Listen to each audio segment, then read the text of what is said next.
오늘 하나님의 말씀 신명기 10장 12절부터 16절까지 우리 함께 보겠습니다. 개역 개정으로 먼저 읽고 그 다음에 새 번역으로도 또 읽어드리겠습니다. 신명기 10장 12절부터 16절까지 보겠습니다. 이스라엘아, 내 하나님 여호와께서 네게 요구하시는 것이 무엇이냐? 곧 내 하나님 여호와를 경외하며 그의 모든 도를 행하고 그를 사랑하며 마음을 다하고 뜻을 다하여 내 하나님 여호와를 섬기고 내가 오늘 네 행복을 위하여 네게 명하는 여호와의 명령과 규례를 지킬 것이 아니냐. 하늘과 모든 하늘의 하늘과 땅과 그 위에 만물은 본래 내 하나님 여호와께 속한 것이로되 여호와께서 오직 내 조상들을 기뻐하시고 그들을 사랑하사 그들의 후손인 너희를 만민 중에서 택하셨음이 오늘과 같으니라. 그러므로 너희는 마음에 할례를 행하고 다시는 목을 곧게 하지 말라. 아멘. 새 번역입니다. 이스라엘 자손 여러분, 지금 주 당신들의 하나님이 당신들에게 원하시는 것이 무엇인지 아십니까?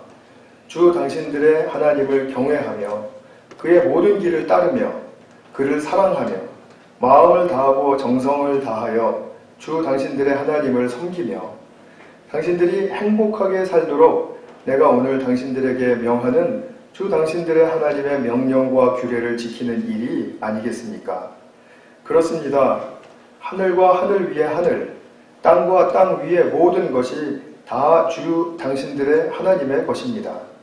그런데 주님께서는 오직 당신들의 조상에게만 마음을 쏟아 사랑하셨으며 많은 백성 가운데서도 그들의 자손인 당신들만을 오늘 이처럼 택하신 것입니다.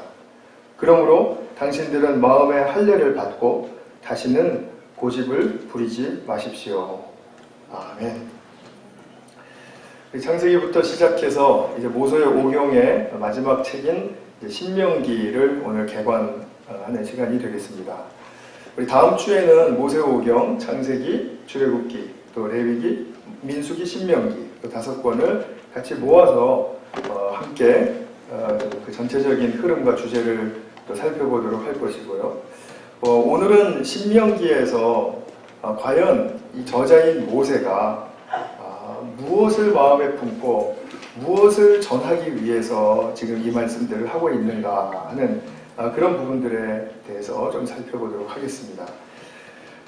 이 신명기의 말씀은 이렇게 사건적인 이야기들이 없습니다. 내러티브, 또 이야기식으로 되어 있는 것도 없고요. 그 다음에 또 무슨 무엇을 보고하는 형식도 아니고 그 다음에 찬양하고 고백하고 그런 형식도 아닙니다. 이것은 단순히 처음부터 끝까지 설교 형식으로 되어 있습니다. 굉장히 좋은 설교인데 제 설교보다 조금 길죠. 34장에 걸쳐서 설교를 하셨으니까.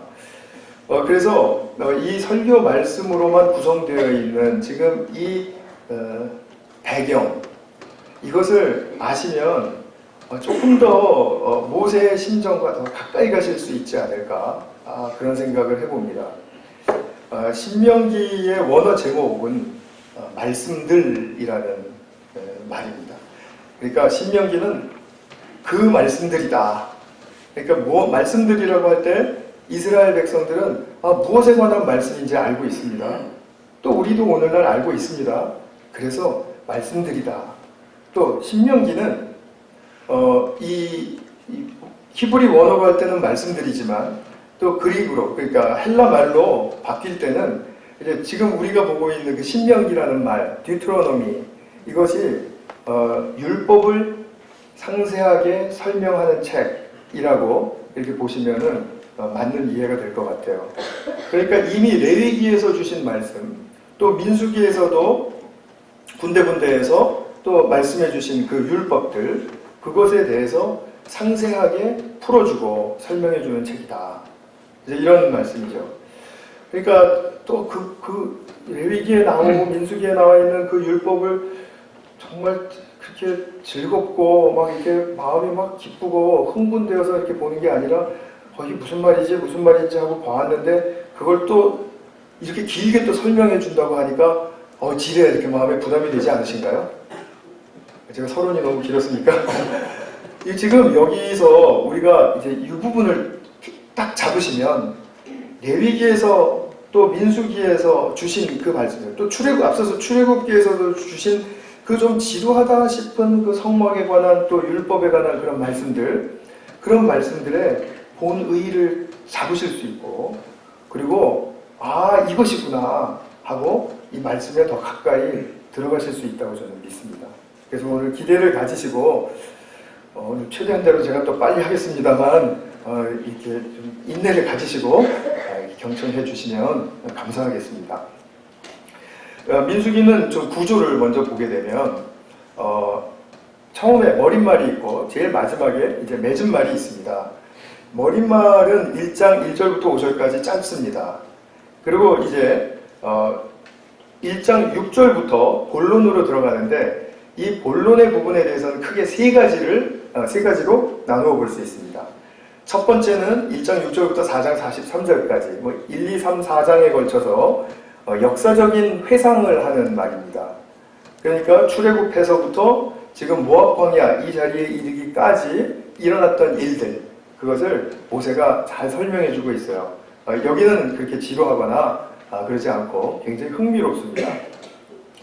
세 번째 단락은 이제 두 번째 말씀인데 이 4장 44절부터 26장 19절까지 이것은 하나님이 주신 율법을 해설합니다. 근데 여기서 두 개로 또 나눠 볼 수가 있습니다. 첫 번째는 그 앞부분은 일반적인 조항들에 관한 거예요. 그리고 그 두 번째는 구체적인 조항들에 관해서 설명을 해줍니다. 제가 그거 오늘 다 다룰 거 아니니까 너무 염려 마십시오. 그 다음 단락은 이제 27장, 28장, 29장, 30장까지 이게 무슨 말씀이냐면 축복과 저주에 관한 말씀입니다. 이 순종하면 복받고 또 불순종하면 저주받는다 라는 그 단순한 메시지를 지금 27장부터 모세가 전해주고 있습니다. 여러분들이 아마 신명기 하면 생각나시는 그 장은 아마 27장, 28장 순종하면 축복받고 또 불순종하면 저주받고 하는 그런 부분일지 모르겠다는 생각을 해봅니다. 그 다음에 이제 마지막으로 마지막 단락에서는 지도자 계승, 누구에게로 지도자를 계승하죠?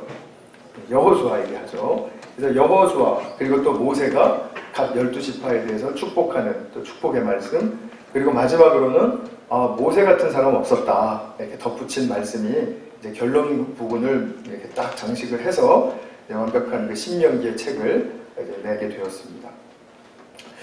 그럼 우리가 아까도 제가 좀 전에 말씀드렸지만 모세가 과연 마음에 무엇을 품고 이 이야기를 하고 있는가이죠.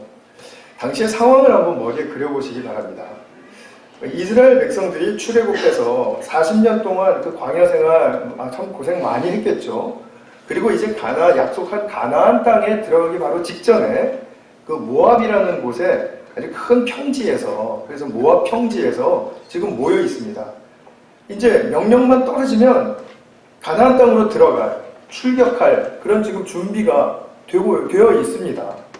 그렇다면 앞에 이제 그 숱한 전쟁들을 치러야 되고 그 땅에 사는 원주민들과 갈등을 많이 거쳐야 될 텐데 얼마나 마음이 떨리고 조급하고 또 정말 긴장되겠습니까?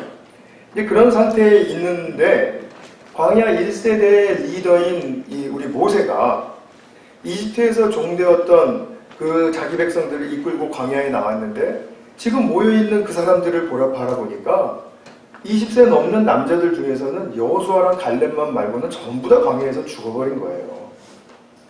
그리고 완전히 새로운 세대가 지금 자기 눈앞에 딱 있는 것입니다. 이 새로운 세대가 가득 자기의 그 무슨 말을 할 것인가에 대해서 눈동자를 정말 밝히면서 모세를 바라보고 있습니다.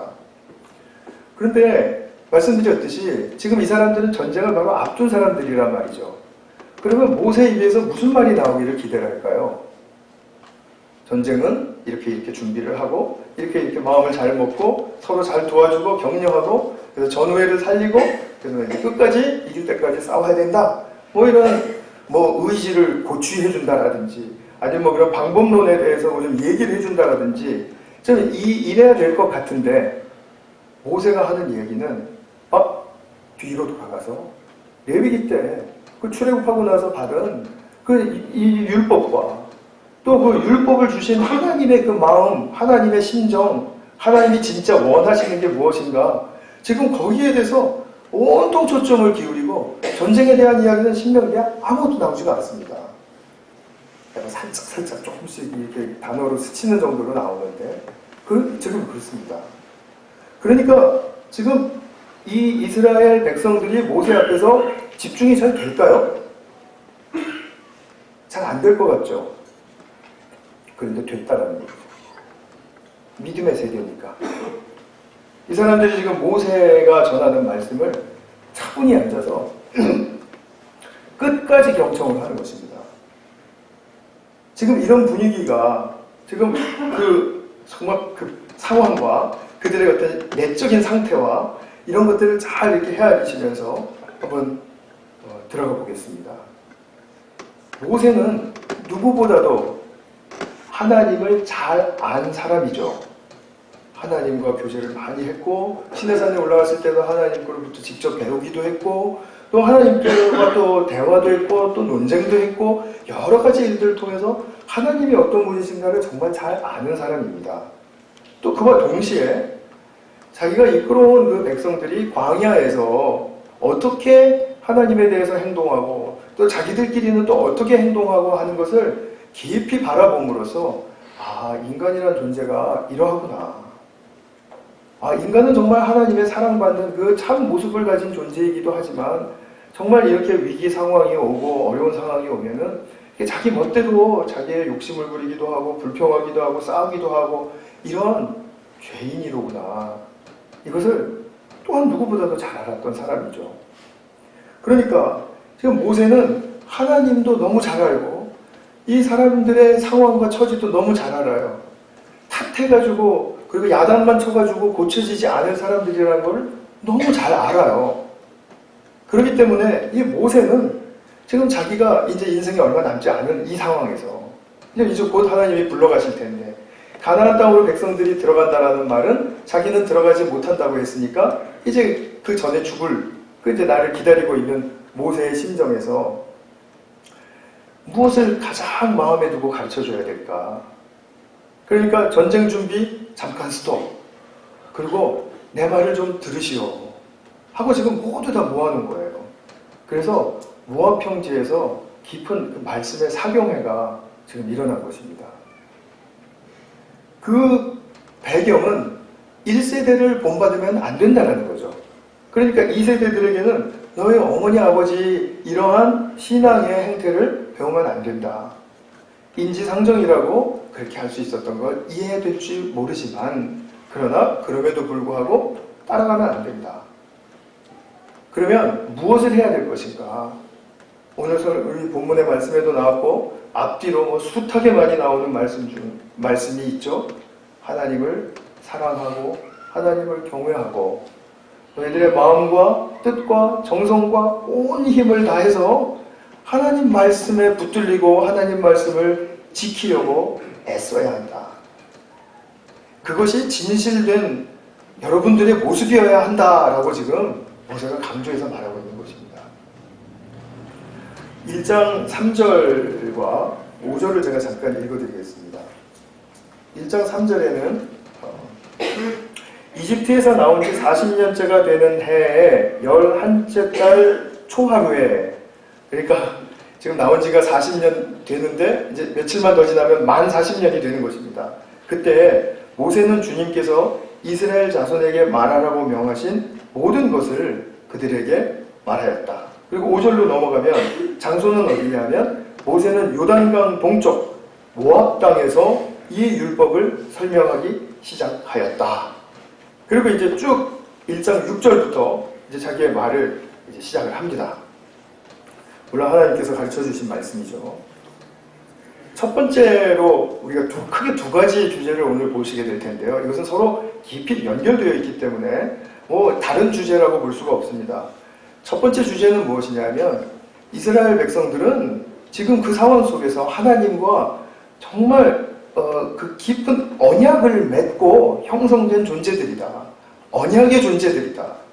그러니까 하나님과 맺게 된 이 언약을 잘 기억하고 또 그 언약을 잘 지켜내야 한다. 그것이 우리에게 유일하게 주어진 살 길이다. 생명의 길이다. 지금 이것을 말하고 싶어 합니다. 두 번째로는 제가 말씀드리고 싶은 것은 그런 그 언약의 관계 속에서 진짜 참으로 참된 관계, 이것을 맺고 또 그것을 잘하고 또 성숙시켜가기 위해서는 무엇이 가장 필요한가? 그것은 진정한 순종이다. 이제 여기까지 하면 다 말씀 들으신 내용이잖아요. 그러니까 이 부분을 우리가 다시 정리하는 시간이니까 한번 제가 계속 해보겠습니다. 성경은 언약의 책이죠. 제가 첫 시간에 말씀드린 것입니다. 자, 성경은 어떻게 언약의 책임을 압니까? 제목만 봐도 압니다. 구약, 옛 언약, 신약, 새 언약, 언약의 책이죠. 아브라함 때부터 주신 하나님의 말씀을 보면 이 언약의 형태를 지니고 있습니다.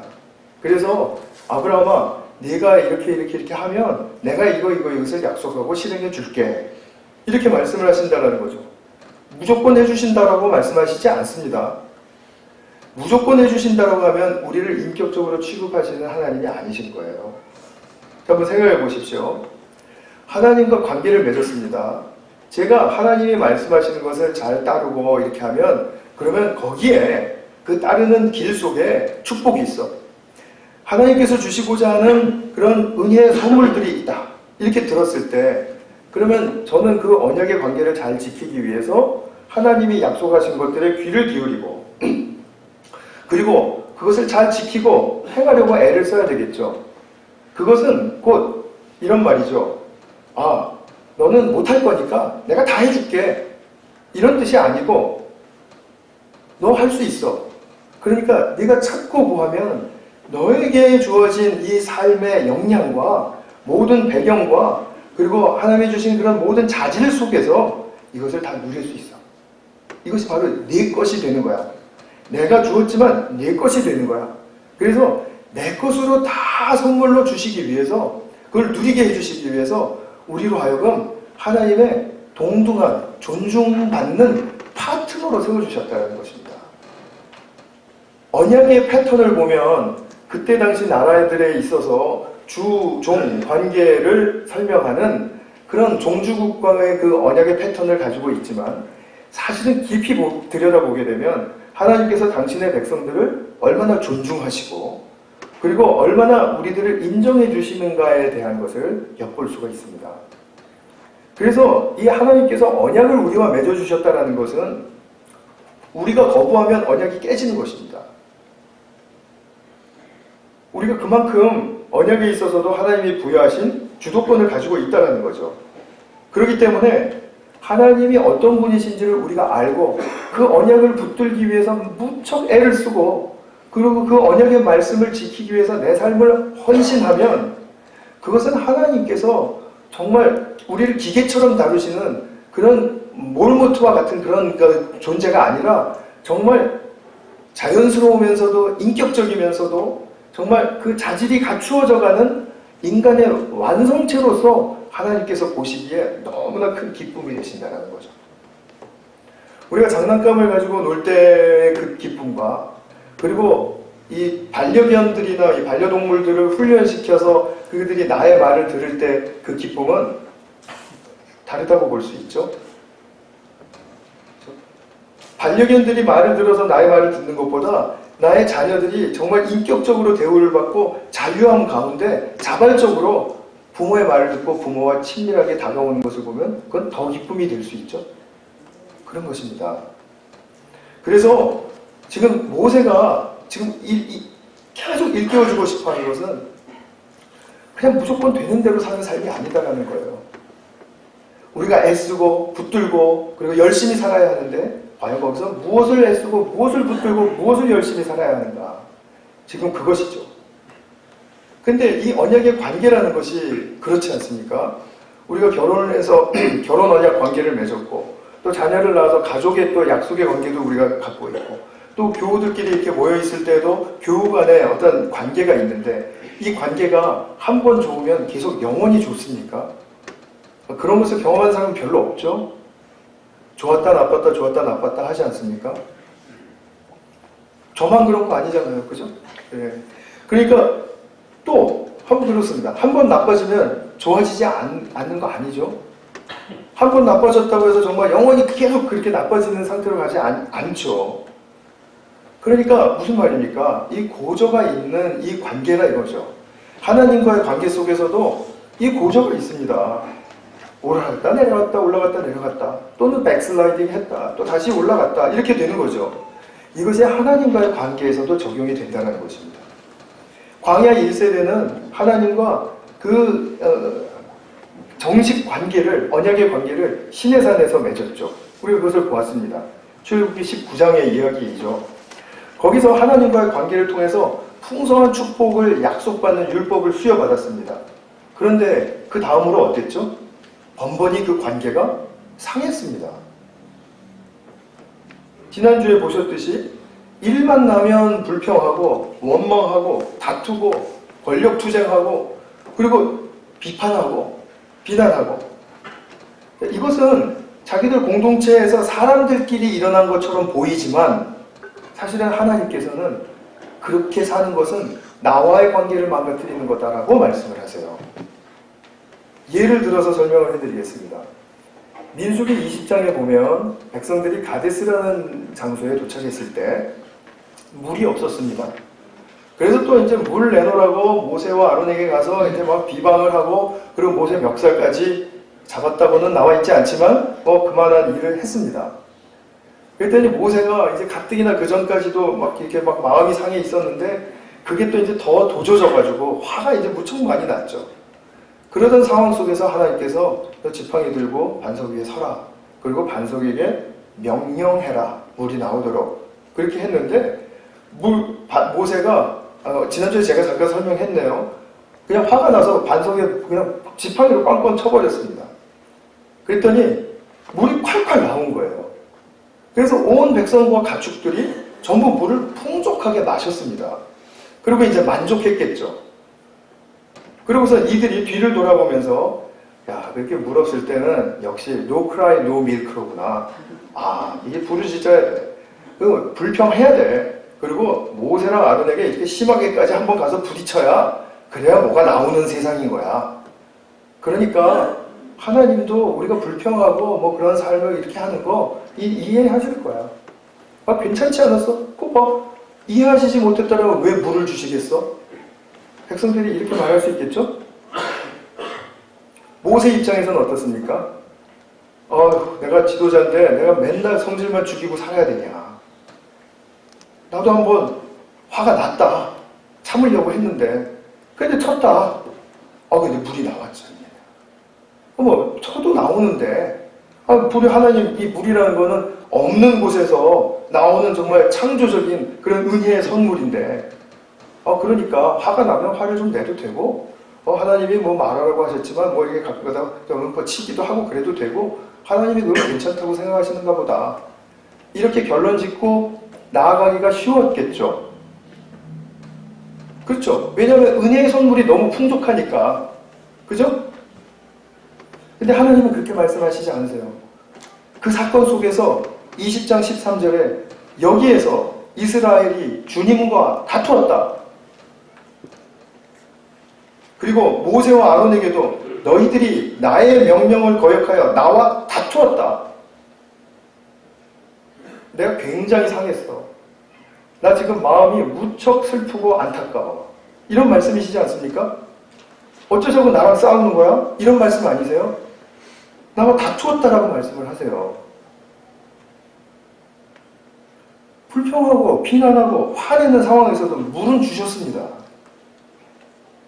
그러니까 아까 말씀드린 것처럼 백성 입장에서나 모세나 아론 입장에서 이렇게 좀 그런 과정들 거쳐서 그렇게 하는 그냥 하나님께서 그래도 은혜의 선물 주셨으니까 우리가 풍성하지 않냐. 우리가 좋은 관계, 좋은 관계는 아니더라도 그래도 그냥 괜찮은 관계니까 하나님께서 이 물 주시지 않은 걸까? 이렇게 말할 수 있지 않겠어요? 근데 놀랍게도 그게 아니었죠. 하나님은 그렇게 생각하시지 않았습니다. 나랑 다투었다 그러셨어요. 우리는 결과를 보고 아, 우리가 괜찮았다. 아, 우리 뭐 조금 좀 심하긴 했는데 근데 이 정도는 다 봐주시나 보다. 이렇게 생각하실 문제가 아니라는 것을 아시겠죠? 하나님이 은혜의 선물을 베풀어 주시는 그 차원과 우리가 순종했고 안 했고의 그것을 판단하는 그 차원은 완전히 별개의 문제라는 거죠. 불순종해도 은혜의 선물을 주신다 안 주신다? 뭡니까? 주신다라는 거죠. 우리 한국교회 이야기를 들을 때 이런 얘기 많이 듣지 않습니까? 하나님이 우리 교회를 그토록 사랑하셨다. 맞죠? 그래서 교회는 저희들이 많이 기도하고 많이 헌신하고 순종하니까 복을 받았다. 그래서 복을 받게 한 주체가 자신이에요, 자신. 그러고서는 내가 순종했기 때문에 라는 결론이 앞질러가 있었어요. 아니거든요. 우리가 들려지는 얘기나 속사정을 본다거나 할 때 항상 갈등이 없는 교회가 없고 항상 사람들의 관계가 매일매일 영원히 좋은 관계가 없습니다. 그런 관계 속에서는 하나님이 불편해하시고 굉장히 슬퍼하시고 마음 아파하실 그런 일들도 많았어요. 그런데도 무슨 이유에서인지 하나님께서는 한국교회를 택하시고 많이 부유하게 하셨고 사람들도 많이 보내주셨어요. 물론 지금은 줄어가고 있지만 어쨌든 간에 어느 나라에 비해서도 보면은 엄청난 교회 성장과 축복이 있었습니다. 그러면 교회 성장과 축복이 있었다라는 그 은혜의 결과를 놓고 우리는 순종했다라고 자신 있게 말할 수 있습니까? 자기를 전혀 성찰하지 않는 태도인 거죠. 모세는 지금 2세대 광야가 이런 잘못에 빠져들까봐 이것을 지금 딱 꼭 집어서 말을 해주는 것입니다. 전쟁 나가면 승리할 거야. 하나님이 함께 하시기 때문에. 그리고 그렇게 약속하셨습니다.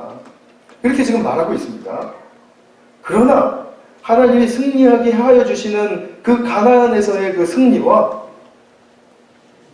여러분들이 가나안 땅에 들어가서 뭐 어떻게 해도 뭐 승리는 하겠지. 약속 받았으니까 하고 되었을 때 그래도 나는 승리했을 때 나는 그래도 승리의 선물 받았으니까 순종하거나 하나님 말씀 잘 들었다 라고 그렇게 간과하지 말라는 것입니다. 자기 생각대로 그렇게 건너뛰지 말라는 것입니다. 그래서 신명기는 율법을 자세히 설명하는 책이라고 했잖아요. 그래서 지금 이 설명이 들어간 겁니다. 하나님의 은혜에 합당한 진정한 순종의 차원이 있다. 그 순종의 차원을 잘 살피고 그리고 그것이 나의 삶의 체질화되도록 잘 가꾸고 훈련하고 그리고 잘 안 될 때조차도 좌절하거나 실망할 수 있겠지만 그럼에도 불구하고 다시 일어나서 하나님 말씀 다시 읽고 순종하고 그런 것이 과연 나의 내적으로부터 어떻게 형성되어져 가야 하는가에 대해서 배워야 한다 라고 지금 모세는 말을 해주고 있는 것입니다. 그래서 진정한 율법의 의미를 깨달은 백성들은 그 은혜의 결과만 보고 내가 뭐 잘했다 못했다 이런 것이 아니라 정말 하나님이 그 진정한 율법을 통해서 가르쳐 주시는 그 참으로 거룩하고 새로운 성품, 즉 참 순종, 이것이 그들의 삶을 통해서 성품적으로도 나타나야 하고 삶의 방식에서도 나타나야 하고 관계를 통해서는 더더욱이 나타나야 하고 지금 이것을 말해주고 싶은 거죠. 그래서 지금 이런 관계와 언약의 관계 속에서 지금 우리가 자칫 착각하고 넘어가고 그냥 잘 정확히 짚지 않고 넘어갈 수 있는 이 문제에 대해서 순종이란 무엇인가 라고 지금 모세는 말해줍니다. 진정한 순종은 무엇입니까? 제가 두 번째 큰 주제 이제 순종에 관해서 말씀드리겠다라고 했는데요. 마음을 다하고 정성을 다하고 하나님을 사랑하는 것, 그것이 진정한 순종입니다. 레위기 개관할 때 드린 말씀 기억하시죠? 많은 분들이 기억하시는 것을 제가 듣고 굉장히 기뻤습니다. 순종이란 무엇이냐? 순종이란 나의 틀과 나의 주장을 뒤로 하고 하나님의 말씀을 앞세워서 그 말씀에 따라가는 것이다. 그 따라가는 그 사람 예배자이고 그 예배자가 가져야 할 굉장히 그 중심과 태도, 그것으로부터 나오는 나의 삶의 방식과 성품, 그것이 순종이라고 말씀을 드렸습니다. 저에게 물 좀 떠다 주세요. 물 딱 떠다 주시고 나 순종했다. 이게 아니라는 거죠. 순종은 뭐라고요? 무슨 일이 주어진 일이 있으면 내 자신을 생각하는 거죠. 나의 생각은 이러하고 나의 지금 여태까지 만들어진 고정된 틀은 이러하구나. 그러나 그것을 잠시 뒤로 하고 결정적인 순간이 오면 하나님의 말씀을 앞세워서 그 말씀대로 따라가 보고, 그러니까 참으라 그러면 참아보고, 그리고 기다리라 그러면 기다려보고, 또는 할 말은 해라 그러면 할 말 한번 해보고, 이렇게 함으로써 내가 진정으로 하나님께 나아가는 예배자로서의 그 삶의 방식과 성품을 익혀내는 것, 그것이 순종입니다. 근데 저는 저도 그렇고 많은 분들이 그렇게 생각을 하시겠지만, 사람들이 결정적으로 순종에 실패하는 이유는 순종을 하기 싫어서가 아니고 순종을 할 수 없기 때문이라고 생각해요. 왜 순종을 할 수 없는가?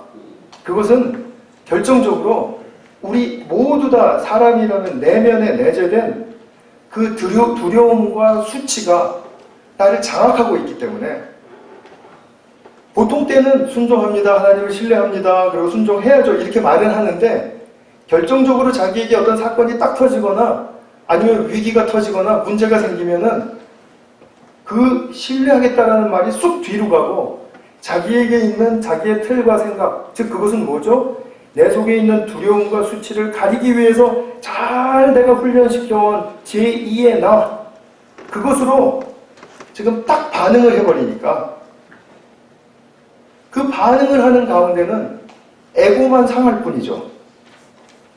내가 이렇게 하고 있다는 이 자체를 사람들이 받아준다, 어떤다, 인정해준다 할지라도 자기 자신은 알아요. 내가 이거 나의 두려움과 수치를 내가 가리려고 이렇게 지금 말하고 있구나, 내가 이렇게 지금 설득하고 있구나, 그것을 인정받는다 하더라도 그것은 자기에게 슬픔이 돼요. 그래서 뭔가 빠져있는 것 같고 뭔가 행복하지가 않고 뭔가 만족스럽지가 않은 거예요. 자기의 두려움과 수치를 가리기 위한 자기 일련의 그 고도로 훈련된 자기 나름대로의 방식들, 어떤 것인지 한번 각자가 잘 한번 성찰해 보시기 바랍니다.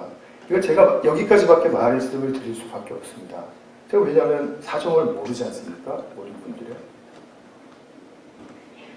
자신에게 얽힌 그런 모든 문제들에 대해서 내 가치가 망가지고 잃어버릴까봐 두려운 거고요. 또 나의 에고가 상함으로 일어나게 되는 그 수치심, 그것이 나를 장악하고 있는 것입니다. 나도 모르는 정도로 깊어진 것입니다. 내게 발생하는 모든 문제들에 대해서 나는 하나님을 신뢰한다라고 다 말할 수 있습니다. 아니, 그것마저도 말을 안 하면 정말 좀 어렵죠, 그거는. 우리가 여기 이렇게 모였는데 하나님 순종하시겠습니까? 그런데 아니요? 라고 말하실 수 있는 분이 있습니까? 하나님을 신뢰하지 않으시겠죠? 그러면 네, 그렇게 말을 하실 수 있는 분 없지 않습니까? 그런 사람은 없어요. 그런 사람은 없는데도 진정한 순종의 모습과 열매가 열리지 않는 이유는 제가 지금 말씀드린 이 부분 때문이죠. 우리는 순종을 할 수 없는 존재이기 때문이죠. 나의 두려움과 수치를 극복하지 않는 이상 이 문제는 해결되지 않는다는 것입니다. 그러니까 결정적인 순간에 나는 하나님을 신뢰하지 않습니다. 나의 틀과 나의 주장이 앞서게 되는 거죠. 어떤 일이 일어나면 나의 외형적인 조건이 어떻게 될 것인가? 내가 돈을 더 벌 수 있을 것인가? 내가 더 건강해질 것인가? 내가 더 안전해질 수 있을 것인가? 내가 더 편해질 수 있을 것인가? 아니면 내가 교회 봉사를 내가 얼마나 더 잘할 수 있을 것인가? 이런 외형적인 모습에 있어서 또 그러하고 내면적인 문제, 또 내가 어떻게 해도 잘 나아지지 않는 나의 우울함이 있고 불쾌감이 있고 또 막된 성격이 있고 뭐 그렇다 이 말이죠. 그리고 항상 나는 의심하기를 잘하고 그리고 미움 한번 미워지면 사람이 그 미움이 잘 가셔지지가 않고 하는 그런 문제들이 있다 이거죠.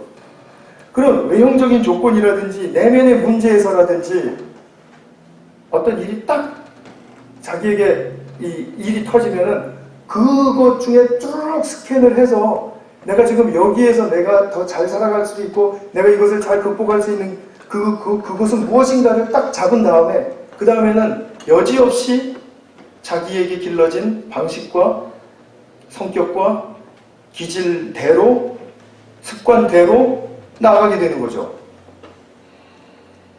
그러니까 우리는 무슨 결정적인 일이 생기면은요, 위기의 일이라든지 어떤 어려운 일이라든지 이렇게 생기면은 진짜로 신뢰하고 순종해온 사람에게는 세상과 나는 간 곳 없고 구속한 주만 보이도다.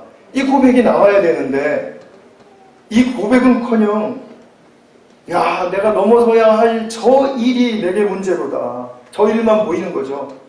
그리고 나를 방해하거나 나를 미워하거나 어떤 있으면 내가 저 사람만 보이도다. 또 실언이 나왔네요, 결국은. 그건 이제 생각으로만 했던 말인데. 저 사람만 보이도다. 그 사람만 계속해서 얼쩡얼쩡거리고 내 마음에 그 사람이 뭐라고 안 했는데도 그 사람만 생각하면 내 마음에 적개심이 일어나고 그냥 내가 이 사람이 이런 말 하면 이런 말로 내가 응수를 해줘야지. 내가 이러면 내가 오늘은 정말 한 대 칠 거야. 이런 식으로 생각하고 들들 복개고 있으니 이게 자기 자신에게 있어서 결정적으로 순종해야 할 시간을 다 놓쳐버리고 만 거죠. 그러고 나서 뒤에서 후회해봤자 이미 주님과 다투고 난 이후이죠. 이런 반복을 지속했고 계속했던 1세대의 이 실수라고 보기에는 하여튼 구조적인 어떤 맹점, 이 맹점을 잘 살펴야 된다. 이것이죠. 모세는 광야 2세대 그들 부모도 넘어졌고요. 자기 자신도 넘어졌지 않았습니까?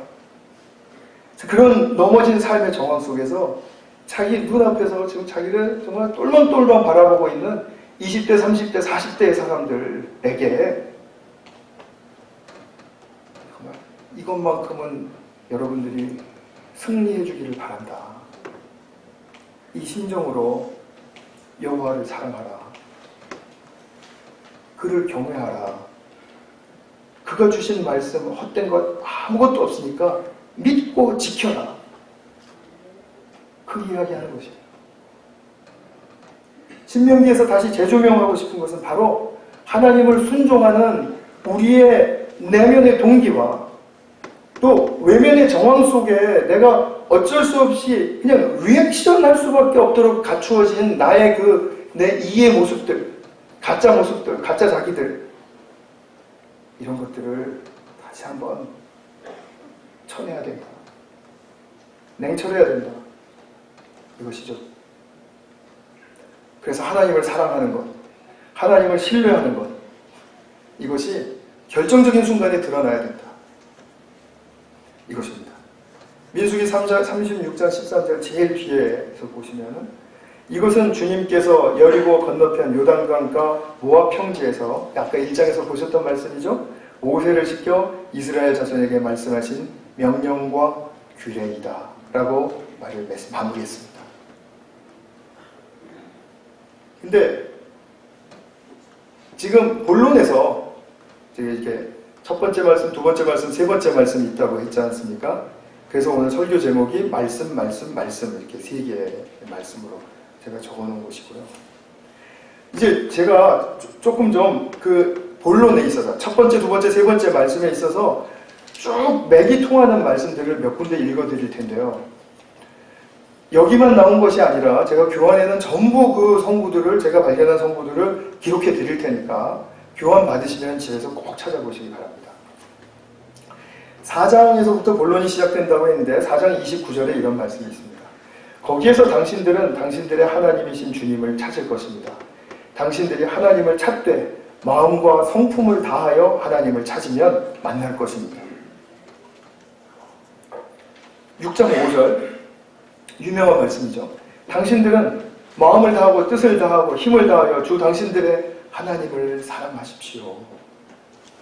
7장 9절 주님을 사랑하고 주님의 계명을 지키는 사람에게는 천대에 이르기까지 그의 언약을 지키시며 또 한결같은 사랑을 베푸시는 신실하신 하나님이심을 알아야 합니다. 하나님을 알아야 합니다. 8장 6절 당신들은 주 당신들의 하나님의 명령을 잘 지키고 그의 길을 따라가며 그를 경외하십시오. 11장 1절 그러므로 당신들은 주 당신들의 하나님을 사랑하며 그의 직임과 법도와 규례와 명령을 항상 지키십시오. 11장 13절 당신들이 오늘 내가 당신들에게 명하는 그의 명령들을 착실히 듣고 주 당신들의 하나님을 사랑하며 온 마음과 정성을 다하여 주님을 섬기면 이것이 안 되면 언약의 관계는 깨어질 수밖에 없고 상할 수밖에 없고 그렇다 보면 자기의 부모의 세대 1세대가 겪은 그것밖에는 영적인 수준을 누릴 수가 없다 이것입니다. 그래서 모세의 마지막 말 32장 47절에 보면 율법은 우리에게는 말씀이죠. 말씀은 단지 빈말이 아니라 바로 당신들의 생명입니다. 정말 이 말씀이 생명인 것을 아십니까? 이것을 인정하시나요? 그리고 그렇게 붙들고 사시나요? 이것이 오늘날에도 우리들에게 가장 소중하고 가장 필요하고 가장 절대적으로 우리에게 있어야 할 바로 그 고백이어야 됩니다. 그래서 이 말씀을 순종하십시오. 그래야 사니까. 그래야 못 사는 삶을 꾸역꾸역 살아낸다라는 말이 아니라 하나님이 딱 디자인해 놓으신 그 영광스러운 삶을 다 살 수 있을 테니까 그래야 산다라는 거죠. 그래야만 당신들이 요단강을 건너가 차지하는 땅에서 우리로 말한다면 하나님의 자녀로서 살아가는 인생 속에서 그들에게는 오래오래 살 것입니다 라고 했지만 우리에게는 정말 풍요로운 삶을 살게 될 것입니다. 이것이죠. 크리스토퍼 라이트라는 유명한 저명한 살아계신 성경학자가 있습니다. 톰 라이트랑 형제 아닙니다. 이 성경학자는 이제 구약을 많이 연구했고요. 훌륭한 학자인데 신명기에 대해서 이런 말로 표현을 했습니다. 신명기는 구약의 심장 박동이다. 제가 이 표현을 딱 보고 완전히 사로잡혔습니다. 아, 맞다. 왜인지 또 좀 설명을 해드릴게요. 사람의 몸으로 비유를 한다면 우리의 이 육신의 생명이 어떻게 왕성해지죠? 가장 중요한 것 중에 하나는 심장이 그죠? 힘있게 피를 펌프질 해줄 때이지 않습니까? 그죠? 지금 보여드린 제가 성구들 그리고 이제 교환해서 적어드릴 그 한 30여 군데 좀 안 되는 그 성구들을 쭉 보시면은 하나님을 사랑하고 하나님을 경외하고 그분 말씀을 마음과 정성과 뜻을 다 지키라 이런 말씀들로 계속해서 지금 강조하고 반복되고 있거든요. 그렇다면 우리의 삶다운 삶을 위해서 하나님이 예비하시고 우리가 살기를 원하시는 그 디자인하신 정말 생명다운 생명의 삶을 위해서 영혼의 펌프질을 한다고 말씀하는 그 말씀은 바로 하나님을 사랑하고 경외하라라는 말씀이죠. 이거 놓치시면 안 됩니다. 정말 진심으로 간곡히 제가 말씀드리고 싶습니다. 선한 행동을 100가지를 하더라도 하나님을 사랑하고 경외하는 동기부여가 없이 하는 것은 헛된 것이다라는 사실을 아셔야 됩니다. 이 펌프가 약하면 몸으로 영양의 공급이 잘 되지 않고 세포는 약해지고 몸은 이제 면역력이 떨어질 때마다 자기가 약한 곳부터 고장이 팡팡 나버리겠죠? 그러면 모든 전반적인 건강이 나빠질 것은 분명한 사실이죠. 이것을 영적인 삶에다 대비를 해보시자라는 말씀이죠. 우리의 영적인 삶이 어떻게 건강해지느냐? 하나님을 사랑하는 수밖에 없습니다. 근데 하나님을 어떻게 사랑합니까? 하나님을 사랑한다는 말, 하나님을 신뢰하는 것으로 드러나야 되는데, 하나님을 어떻게 신뢰할 수 있습니까? 또 하나님을 신뢰한다는 말은 또한 순종으로 또 드러나야 되는데, 그 순종은 어떻게 합니까? 이것이 우리 모두가 각자가 나름대로 선명하게 바라보고 그리고 그것을 붙들어야 할 영적인 대목입니다. 이거는 누가 잡아줄 수가 없습니다. 제가 아무리 이렇게 말씀을 드리고 해도 제 말로 인해서 저는 붙잡을 수 없다라고 생각해요. 단지 제가 이렇게 말씀을 드릴 때 하나님께서 여러분들의 심령에 역사하시면 그것이 보이기 시작할 것이고 그리고 그것을 따라가기 시작할 것입니다. 저는 그것을 원할 뿐입니다. 하나님이 하시는 일이라는 말씀이죠. 그러니까 오늘도 설교 시간이 조금 늦어지더라도 이해해 주시기 바랍니다. 네. 순종은 나 혼자만의 행동이 아닙니다. 관계적인 행동입니다. 하나님이 어떤 분이신지를 알고 하나님 앞에서 어떤 동기부여를 가지고 하느냐 하는 그것이 순종의 잣대입니다. 그래서 관계적인 의미가 항상 재발견되어야 됩니다. 항상. 하나님을 사랑한다는 것은 그분이 무엇을 소망하시나, 그분이 무엇을 뜻하시는가, 이것을 찾고 그리고 발견해서 그것을 이루어드리고자 하는 나의 의욕이 우선순위로 가는 것입니다. 그것이 하나님을 사랑하는 것입니다. 그러니까 하나님이 소망하시는 것을 알아야 되고 하나님의 뜻을 매일매일 발견하시는 삶을 살아야 됩니다. 제가 은혜 받을 때 한 2년 전쯤에요. 하나님께서 이런 소망을 말씀해 주셨고 뜻을 말씀해 주셨는데 제가 그거 하면 되겠네요. 그렇게 뒤로 돌아가지 마시고 오늘 주시는 소망과 오늘 주시는 뜻을 발견하시라는 말씀이십니다. 왜냐하면 뒤로 돌아가면 그때 단계에 머무를 수밖에 없어요. 오늘 새롭게 하시고 오늘 더 축복하시고자 하는 하나님의 그 놀라우신 다이내믹한 뜻을 붙들 수가 없어요. 그래서 옛날 거 가지고 이렇게 자꾸 재활용하지 마시고 오늘 주시는 소망과 오늘 주시는 뜻이 무엇인가를 알고 주님 제가 거기에 거룩하게 동참하겠습니다. 이 헌신이 이루어져야 되는 것입니다. 자기의 생각이 아니라 내가 생각해보니까 하나님은 그런 걸 소망하시네요. 이게 아니고요. 말씀을 통해서 부딪히는 소망을 말씀드리는 거예요. 내가 신앙생활 여태까지 한 20-30년 했는데요. 다 가짜인가요?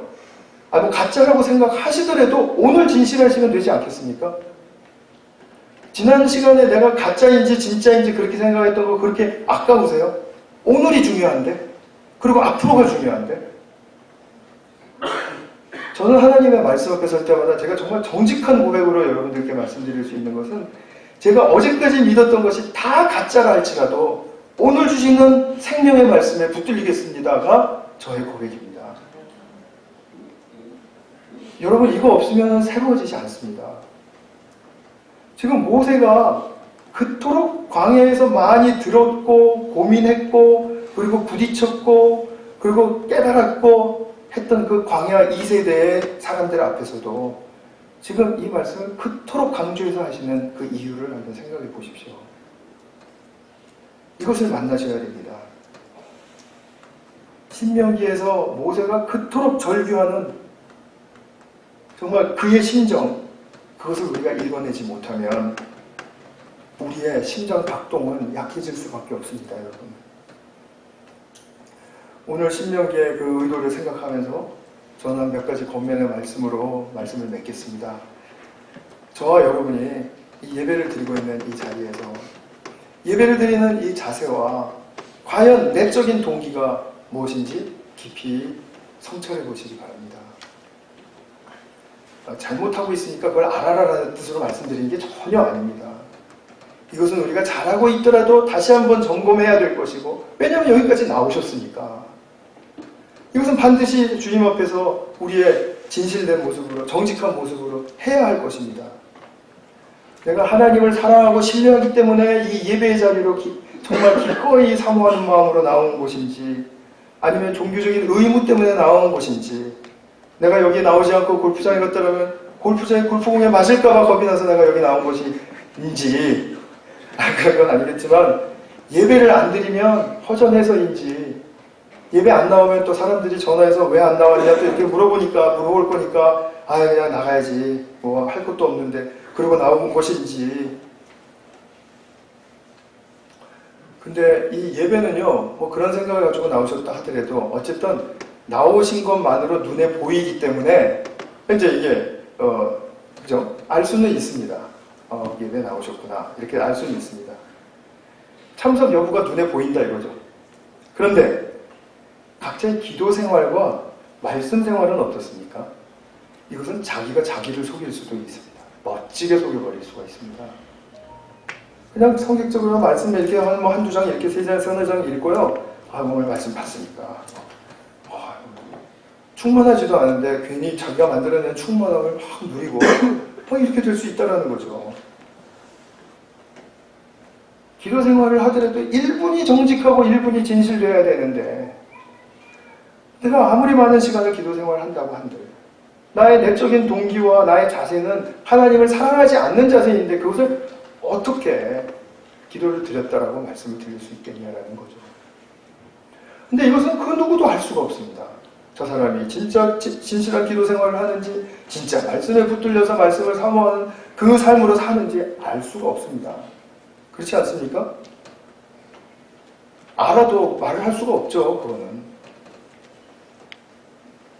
전 모릅니다. 여러분들이 어떻게 하시는지. 저 알고도 뭐 말 안 한다 이렇게 생각하지 마세요. 정말 다들 하시는 것 같은데 어쨌든 본인이 생각을 하셔야 된다는 말씀입니다. 본인조차도 자기 자신에게 위장할 수 있는 그런 문제이기 때문에 이 진위를 스스로 하나님 앞에서 점검하셔야 됩니다. 그 앞밖에는 없습니다. 다른 데 없습니다. 나를 아무리 사랑하고 나를 아무리 돌봐주는 사람 앞에서도 이거는 내가 없습니다. 나는 계속 그 사람한테도 지금 나를 인정해달라고 갈구하는 마음이 클 것이기 때문에 정직해질 수가 없습니다. 내가 주님 앞에서 어떻게 참된 존재인지. 아까 우리 박기진 집사님 이 기도 내용 중에 너무 좋은 내용이 있었습니다. 내가 주님 앞에 사랑받는 존재로서 참다운 나. 그죠? 내가 얼마나 하나님 앞에 사랑받음으로써 참된 존재인지. 내가 착한 일을 하고 내가 사람들에게 선한 일을 해서 참된 존재인 게 아니고요. 내가 하나님께 진실로 그 사랑이 부어짐을 받는 그런 참된 존재라는 사실을 깨닫는 것. 그 다음에 또 내가 얼마나 거짓된 존재인지. 이것은 성령의 비추임이 없으면, 받지를 못하면 나도 알 수 없는 문제라고 말씀드릴 수 있습니다.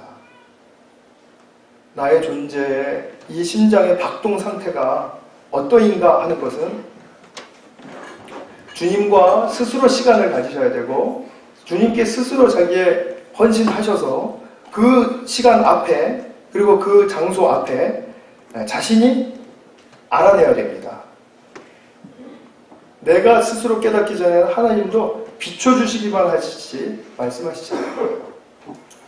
제가 이제 의사 선생님한테 갔습니다.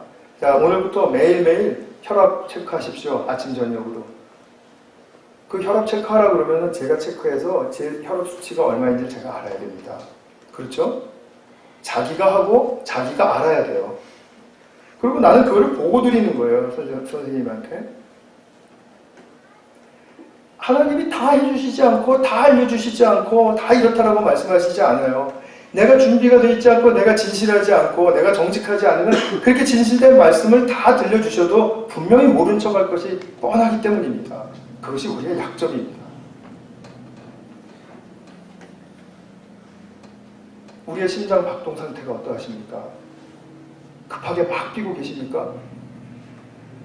갑자기 요즘 그 부고 소식도 많이 듣고 하다 보니까 저희 어머니 돌아가셨을 때가 또 문득 생각이 났는데, 이 심장 박동과 관련해서 좀 마지막으로 드리고 싶은 말씀은 저희 어머니가 중환자실에서 이제 사경을 헤매고 계실 때 그 수치상으로는 디스플레이 수치상으로는 심장 박동이 150회더라고요. 전력 질주할 때 뛰는 그 심장 박동이죠. 그런데 그 심장 박동은 참된 심장 박동이 아니었던 것 같아요. 왜냐하면 이미 어머니의 손과 발은 싸늘해져 있었고 의사들의 말에 의하면 이 흉부와 복부만 지금 이렇게 가까스로 살아가고 계신다는 거죠. 심장이 힘은 힘대로 듭니다. 그런데 살리는 곳은 미약하게 요 안에 얼마만 살리고 있습니다. 우리가 신앙생활이 힘들다, 나는 그래도 열심히 하려고 한다, 이런 것들이 다 있다 할지라도 이런 부분 점검해 보셔야 되지 않겠습니까? 하실 수 있다면요. 저는 우리 사랑하는 성도님들의 하나님을 사랑하시니 또 말씀과 기도에 붙들리심이 진정으로 새로워지는 2019년도가 되기를 정말 기대하고 기도하고 있습니다. 보니까 올해 아직까지 2달밖에 안 지났더라고요. 10달이 남았습니다. 얼마나 감사한지요. 2019년도에 정말 나의 눈에는 보이지 않지만 그 보이지 않는 하나님을 사랑하고 신뢰할 수 있는 나의 삶의 방식이 잘 견고하게 형성되실 수 있기를 바랍니다. 그리고 3500년 전에 오늘 신명기의 말씀을 통해서 이렇게 애타게 하나님을 사랑하고 하나님을 경외하라고 절규했던 그 모세의 심정과 한번 만나실 수 있기를 바랍니다. 문제는 내가 주님 앞에 정직하게 설 것인가? 또 나의 시간과 마음을 드릴 수 있겠는가? 바로 그 단순한 문제에 우리의 기가 있습니다. 기도하시겠습니다.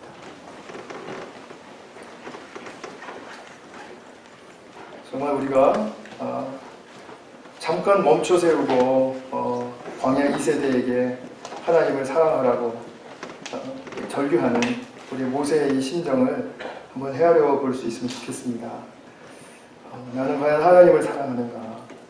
하나님과 다투면서도 나는 하나님을 사랑한다고 착각하고 있지는 않은가 하는 우리 그런 문제, 진실하게 주님 앞에 서시면서 이 문제를 가지고 우리 의탁 드리는 시간을 좀 갖겠습니다. 기도하시겠습니다. 우리의 삶이 미급하고 또 힘들고 그리고 무엇보다도 급한 일이 일어나고 있을 때 과연 그때가 내가 주님을 사랑하는지 또 주님께 의탁하는지 또 그리고 그 순간을 통해서 말씀과 기도에 붙들리기를 원하는지 그것을 가늠할 수 있는 시금석이 될 것입니다. 사랑하는 아버지 하나님, 전쟁을 앞둔 광야 2세대의 그 급하고 긴장되는 그런 상황 속에서도 모세는 여호와를 사랑하는 것이 또 여호와를 경외하는 것이 바로 그들의 참 삶의 길이고 정말 그것으로 말미암아 주님의 영광스러움 누릴 수 있고 영광 돌릴 수 있다는 그런 사실을 간곡하게 말해주는 것을 들었습니다. 주님, 그 모세의 심정이 오늘날 우리들에게도 들려질 수 있도록 축복하여 주시옵소서. 주님께서 함께하여 주심을 감사드리고 우리 구주 예수 그리스도의 이름으로 기도하였습니다. 아멘.